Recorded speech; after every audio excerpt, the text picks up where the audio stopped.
यह कहानी जातक कथाओं से ली गई है। जातक कथाओं में गौतम बुद्ध के पूर्व जन्मों का विवरण है।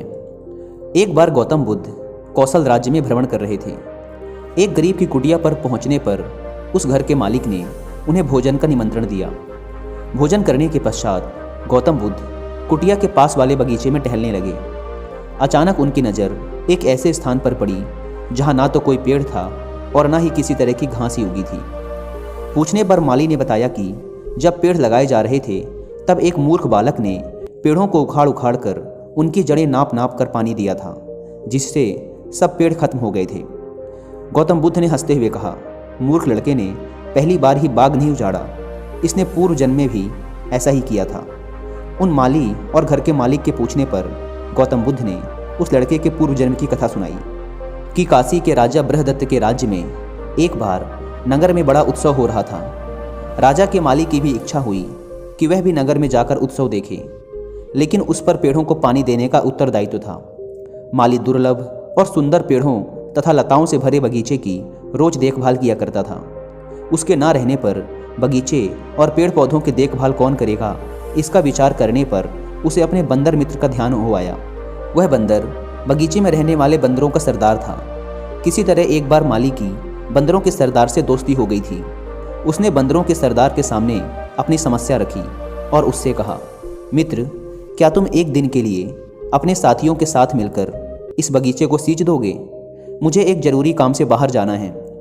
बंदरों के सरदार ने प्रसन्नतापूर्वक यह काम करने का आश्वासन दे दिया। जब माली चला गया तो सरदार ने सब बंदरों को बुलाया और समझाया, देखो दोस्तों, आज हमें एक परोपकार का काम करना है। बड़ी सावधानी और अक्लमंदी से सभी पेड़ पौधों को पानी देना है। कोई पेड़ प्यासा ना रहे। जिस पेड़ को जितनी ज़रूरत हो उतना ही पानी दिया जाए, लेकिन पानी बर्बाद ना किया जाए, वरना पानी की परेशानी खड़ी हो जाएगी। बंदरों की समझ में नहीं आया कि पेड़ पौधों की प्यास कैसे नापी जाए। उन्होंने अपने सरदार से पूछा। तब उस बुद्धिमान बंदर ने उत्तर दिया, पेड़ जड़ों से पानी पीते हैं। किसी पेड़ की जड़ें छोटी होती हैं तो किसी की बड़ी। अतः तुम लोग ऐसा करो कि प्रत्येक पौधों और लताओं को उखाड़ उखाड़ कर उनकी जड़ों की गहराई को देख लो। जिसकी जड़ जितनी गहरी हो उसे उतना ही पानी दो। सरदार का आदेश पाकर बंदर बर्तन ले लेकर सिंचाई करने लगे। अब बंदर तो बंदर ही ठहरे। उन्होंने प्रत्येक पौधों को पहले उखाड़ कर उसकी जड़ें नापी और फिर उसे लगाकर उसी हिसाब से उसमें पानी डाला। जल्द ही उन्होंने सारे छोटे छोटे पेड़ पौधों और लताएं उखाड़ डाली।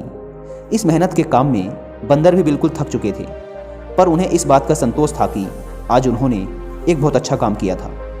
दूसरे दिन जब माली लौटकर आया और सारे बगीचे का विनाश देखा तो सिर पीटकर गहरी सांस छोड़ते हुए कहा कि किसी ने सच ही कहा है, मूर्ख दोस्त से समझदार दुश्मन ज़्यादा अच्छा। अकुशल और मूर्ख का उपकार भरा काम भी दुखी देता है।